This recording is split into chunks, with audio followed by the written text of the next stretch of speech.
Hello everyone, welcome to History and Culture.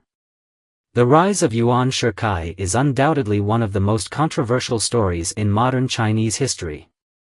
Starting from a modest family of late Qing officials, he eventually became the first president of the Republic of China and even briefly attempted to restore the monarchy.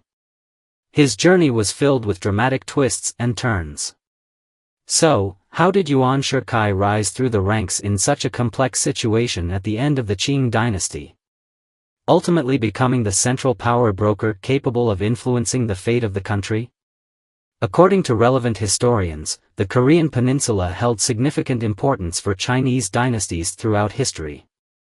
This was especially true for the Qing Dynasty, as the stability of Korea directly impacted the security of Liaodong and Beijing, the capital. The Qing dynasty's foundation was in the northeast, and if Korea experienced turmoil, the Liaodong Peninsula would be threatened, and Beijing, the political and economic center, would be affected as well. When Yuan Shikai entered Korea, the situation was extremely complex, with both Japan and Russia trying to turn Korea into their sphere of influence. Yuan, with his courage and wisdom, worked hard to maintain Korea's tributary relationship with the Qing dynasty. He skillfully used diplomatic means to unite pro-Qing factions within Korea and applied limited military pressure to successfully thwart Japan's plans to establish a puppet regime in Korea. These successes caught the attention of Li Hongzhang and Empress Dowager Cixi. Li Hongzhang, a key figure in the late Qing self-strengthening movement, had a sharp eye for talent and realized that Yuan had the ability to handle complex international situations. As the actual ruler, Empress Dowager Cixi also began to take an interest in this young man who was contributing to the Qing dynasty's efforts in Korea. As a result, Yuan Shikai, through these practical actions, successfully entered the late Qing bureaucracy and began to show his talents. What followed was the 100 Days Reform in 1898, which aimed to save the late Qing dynasty through reform. However, due to intense power struggles, the reform ultimately turned into a political storm. During this process, Yuan Shikai's decision became a turning point in his fate.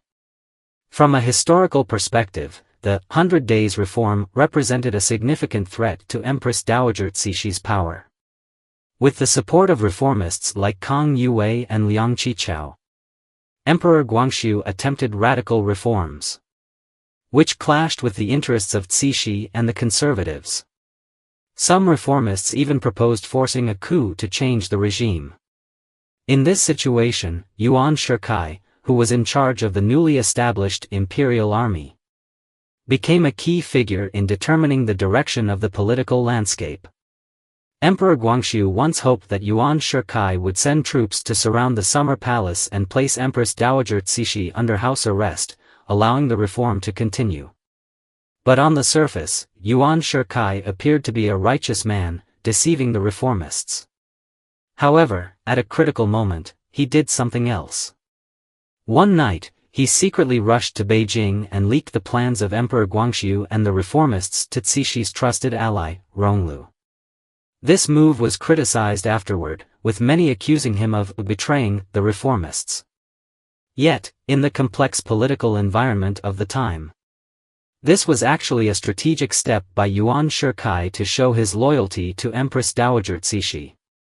Upon learning of this, Cixi was deeply moved and regarded Yuan Shikai as a trusted confidant. From then on, Yuan's career soared. He skillfully maneuvered between the emperor and the Empress Dowager, using their conflicts to secure more political gains for himself. For example, on Cixi's birthday, Yuan Shikai gifted her 400,000 taels of silver as a birthday present, further solidifying her trust and reliance on him. In that complex political environment, Yuan Shikai understood that only by aligning himself with Empress Dowager Cixi, the Great Tree, could he hope to establish himself in the late Qing political arena. In addition, the humiliating defeat in the First Sino-Japanese War in 1895 made the Qing leadership realize that military reform had become an urgent necessity. At that time, there was a nationwide call for strengthening the country, and training a new army became a key step in saving the nation. Yuan Shikai recognized this and quickly seized this great opportunity. In 1895, shortly after returning from Korea, Yuan Shikai was well aware of the urgent need for the Qing court to revitalize its military. He immediately wrote to Li Hongzhang, the minister of the imperial household, presenting his thoughts on military reform and offering some far-sighted suggestions, such as eliminate redundant troops, cut unnecessary expenses, remove incompetent generals, and strengthen military and administrative discipline. At the same time, he organized a group to translate Western military books, which he sent to Ronglu, the Minister of Military Affairs, and the head of the Ministry of War. At the time, both Li Hongzhang and Ronglu had limited understanding of Western-style armies, but they saw hope in the ideas proposed by Yuan Shikai. Moreover, no one could replace Yuan Shikai. He had military experience from his time in Korea, was passionate about military reform, and had clear ideas that suited the needs of the time. As a result, Yuan Shikai was quickly recognized as the best candidate to oversee the training of the new army. In December 1895, Yuan Shikai was officially assigned to Tianjin, where he began organizing and training the new army. This appointment was like a key that opened the doors to power, providing him with the opportunity to establish a military force completely under his control. During the military training at Xiaozhan, Yuan Shikai's military talents and organizational skills were fully displayed. He introduced advanced Western military training methods, weapons, and management systems, and carried out comprehensive reforms of the new army. According to records from the time, under Yuan's meticulous training, the soldiers of the new army saw significant improvements in physical fitness, military skills, and combat morale. For example, the new soldiers trained for several hours every day, with training content including shooting, tactical coordination, and military theory. Yuan Shikai also placed a strong emphasis on selecting and nurturing talent, looking for individuals in unconventional ways. Many of the outstanding generals, like the three heroes of Beiyang, rose to prominence under his guidance. These generals not only became key assistants to Yuan but were also critical to his control over the new army. As the new army continued to grow stronger, Yuan Shikai's position within the late Qing military leadership became increasingly solid. The new army he commanded became one of the strongest military forces in the late Qing Dynasty. It could be said that this new army hung like a sword over the Qing regime, with the hilt firmly in Yuan Shikai's hands. Additionally, during the late Qing period, the attitude of Western powers had a profound influence on China's political situation. Yuan Shikai understood this well, so he was very skilled in diplomacy, successfully gaining the support of foreign powers, which further bolstered his rise within the Qing court.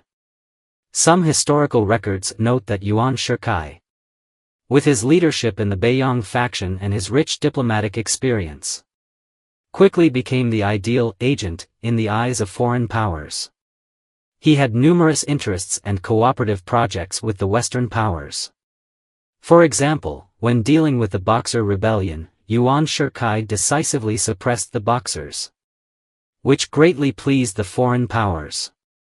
The Boxers opposed foreign influence, posing a serious threat to the interests of the Western powers in China. Yuan's actions, in essence, protected these interests, which made him a reliable partner in the eyes of foreigners, especially when the Nanjing provisional government urgently needed foreign loans. Foreign powers demanded that negotiations be conducted through Yuan Shikai, or they would refuse to lend money. This event demonstrated the strong support and trust Yuan Shikai had from the foreign powers and gave him more leverage in his negotiations with various factions. Finally, and most importantly, Yuan Shikai was exceptionally skilled at navigating interpersonal relationships. Whether it was Empress Dowager Cixi, Emperor Guangxu, or later figures like Prince Qing Yi Quan, Regent Saifeng, And Sun Yat-sen, he found ways to earn their trust or ensure they could not pose a threat to him. For example, Yuan Shikai established a close political alliance with Prince Qing Yi Quan by regularly sending him periodic congratulatory gifts, monthly gifts, holiday gifts, and annual gifts, which strengthened their political bond. Through these masterful political tactics, Yuan Shikai gradually solidified his position in the late Qing political and military arena. And the influence he controlled continued to grow. This is the History and Culture channel. Liking and subscribing are the greatest help and support to us. Thank you everyone and see you in the next time.